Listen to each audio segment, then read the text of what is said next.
Hello and welcome to Bahrain to Touchdown Middle East 2024, where I'm now joined by Annemarie van Zadelhoff, Chief Strategy Officer for Qareeb Data Centers. And Annemarie, first of all, well, I managed to get your surname right. First of all, congratulations on the new job. I mean, it's a big shift from data center hawk into running your own business, launching a data center platform. Correct. Not on your own, but it's not a big shift, because in the past I always did this. So, and working for Data Center Hawk, I loved it, but I was like, being on the other side again, that is actually something I want to do. So I think it's a huge thing for me as well. Moving to the Middle East, being headquartered in the Middle East, so we'll be moving out to the Middle East as well. So it's quite interesting. So your children will love the change and the freedom back home. But absolutely. we'll talk about that in a second. I hope you have good insurance. Well, I have to check that one. I'm not sure, but they have girlfriends, so that's okay. Okay, keep an eye on them. Exactly. But before we talk about Qareeb, and we'll talk even about how the name came about as well in a second, but let's talk about the dynamics of the Middle East region. Last year you were just starting to cover the continent, the region here. Correct. But a lot has changed in the last 12 months, and you've also learned a lot more about the last 12 months. A big topic within the region is the government support for data centers. Correct. So my first question to you is, how is the government and the private and public sector coming together to really foster this market, and especially amidst the whole AI boom? Yeah, I mean, it changed over the last 12 months indeed. And what you see is they really embrace the digitalization of the market in the GCC region. So the governments really want to make sure that everybody is able to go into the cloud, digitalization. They're really opening up, so to say, and they were helping and subsidize people. So I think it's a great shift. And what you also see is in the last 2 months is like suddenly it's only hyperscale. Everybody wants to come in. I don't know if it's because of the fact there's no power in Europe left. I'm not sure, but here's power. It's cheap power. Connectivity is good, also to Europe and Africa. So it looks like things are shifting this way. So 12 months ago, we were not talking about 1 gig, 3 gigawatts even new deployments in the GCC region. But yes, absolutely, the government opened up, and they really want to do that. They want to be really in the innovation sector, and they love AI, they embrace it, and they want to move fast. And make it easy for every company to come in the region. They do. I mean, in terms of power, one thing that I've learned this morning that I had no idea is that there's actually nuclear power in the Middle East, in the UAE. So do you see that being rolled out elsewhere? Well, it is of course in the US. There's some talks about it in Europe as well, which is a bit more difficult, I think. The knowledge is gone because everybody was moving out to nuclear plants. Now everything is coming back in. You still need to have the knowledge. There are also conversations here on nuclear power, but it's like early stages. You don't see it yet big, but it's in early stages here as well. Correct. It will take time. And then of course where there's opportunity, there's also some challenges, and the sector here will have some challenges it needs to face. Talent seems to be the main one everyone talks about, not power like in Europe. But beyond talent, what would you say is the next big challenge that the sector here faces? Well, what I see a lot of times is there is land, there's power, and then they're looking for, okay, where's the connectivity? And that's like still miles away. So there's still, I think the fiber networking, the connectivity is still, in the countries itself, is still an issue.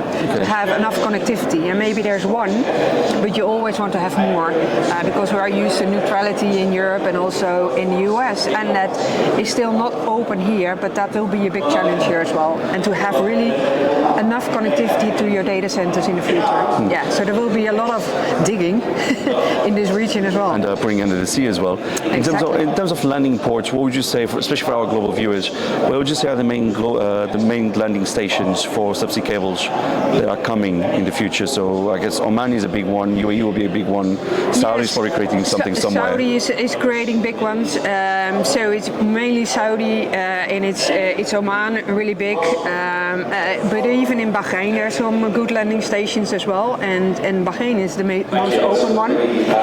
So that is a really good one. And I mean, they are really investing in this moment a lot of money towards the connectivity on the subsea cables, but also on the connectivity on land as well. And they are aiming for we will be like the hub between Asia, Africa, and Europe.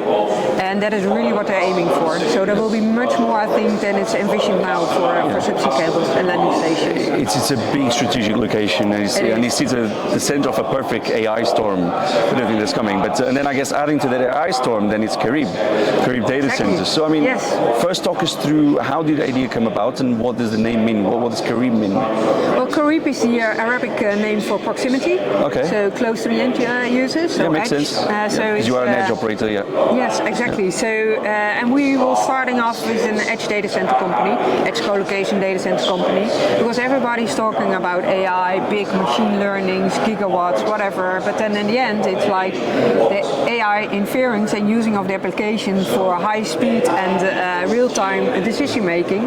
That is all happening at the edge, and that is why we thought we will step in that part, because there is nothing. Well, there are some, but what we want to do is go to the whole region, the GCC region, including Egypt and Jordan, and starting off with 8 data centers and ending up hopefully with our goal is 36 data centers, which have even 16 in Saudi. But it's like it's the need. People need to have the edge data center as well, because at the end we all want to use it.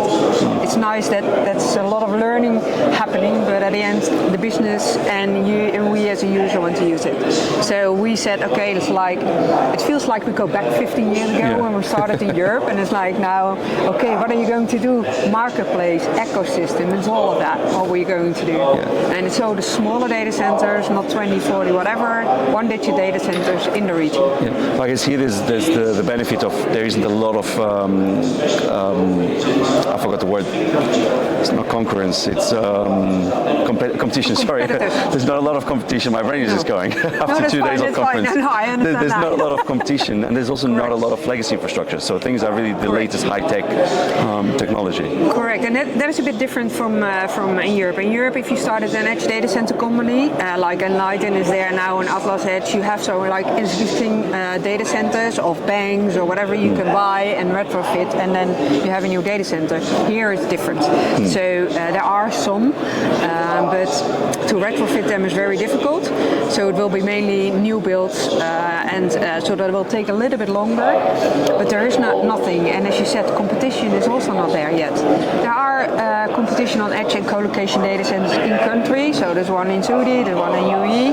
But what we envision, we need to go to every region to be there, to be local, and also for the data sovereignty, because you have a lot of companies who want to have multi-contracted data centers because they want to come in, but want to have the same feeling everywhere, and that's what we're trying and going to do for them as well.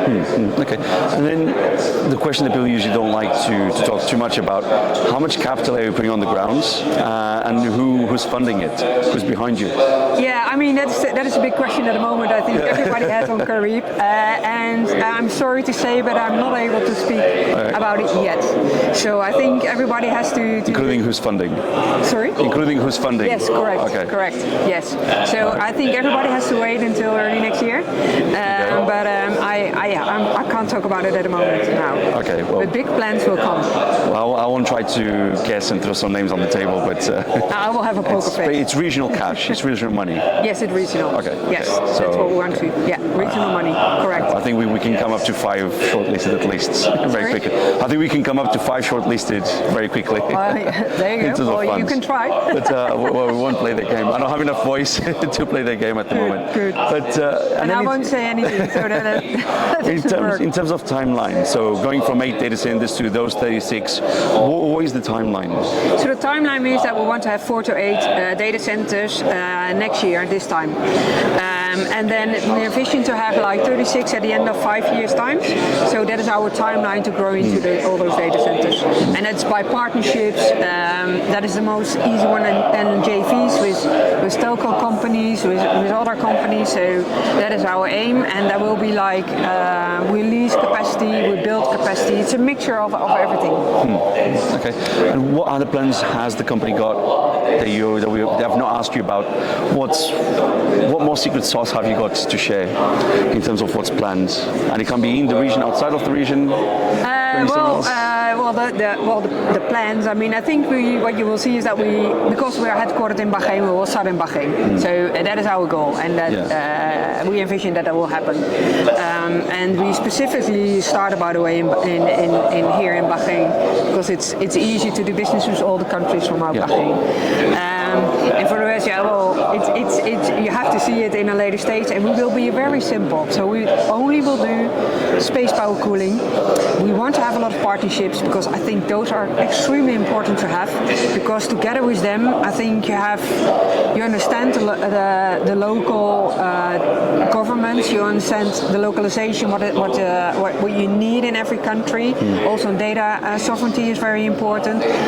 Regulatory things you need to know. So we are aiming to have a lot of partnerships because we can't do it ourselves. We know everything about data centers, but we will have a lot of partners to make it happen. And together, I think it's easier to have the innovation growth and the growth of the data centers into the region. It's not a game that anyone can play alone, that's for sure. And it doesn't matter if it's Middle East, if it's Europe, if it's North America, you need partnerships, you need collaboration. Yes, and we will a little bit disruptive here in the market as well. So like cross-connect pricing, MRR, we don't do. So we have like a different view on that as well. And we will unbundle all the... I like that. all the products and services. So it's much easier, it's transparent for the customers. And I think that is a bit of disruptive in the market, but that is something we definitely will do. Okay, and then Annemarie, so of course we are in Bahrain 2024, touchdown 2024. When we come back in 12 months' time, what's your wish for the region, for the Middle East region? What's the one thing that you expect the region to have advanced on and that it really needs to do it? That's a good question. Difficult. Difficult. I mean, I think the establishment for us as edge data center, that is something you will see next year. And I hope that the different hyperscalers will be coming into the region, also in different countries. I mean, everybody is into the innovation, so I really see that something really will happen. And I think we will be a step further, maybe not as far as we want to, but I think the region will grow very rapidly, and there will be some like machine learning data centers we never thought would be here, and they will start here. I think one thing that's clear from the conference that things will happen a lot faster than anywhere else in the world, including Asia. Yes, I think so. Yes, I definitely think so, because it's all they want, and they are on top of it. They want to have innovation, and they want to get stay a little bit away from the oil, but like have more innovation, more on data, more on the internet. I mean, they need to have something else than the oil. Although we don't know what will happen with from 2.0, how that will evolve. Plus, added to all that, there's also a lot of government support, and there's a lot of capital to back it all up, and willingness to do it. That is true. So they are open, they want to go, they're innovative, and they have money. So then it's like, so what can happen? What can happen? I think that's a perfect way to end the interview. But Annemarie van Zadelhoff, very good. Chief Strategy Officer for Qareeb Data Centers that just launched. Thanks so much for talking to me. Congratulations on the new role again. Thank you very much. As for your home, thank you for watching, and do check our website and social media for the latest digital infrastructure news from across the globe. As a tech capital, you lead, we report. Bye for now.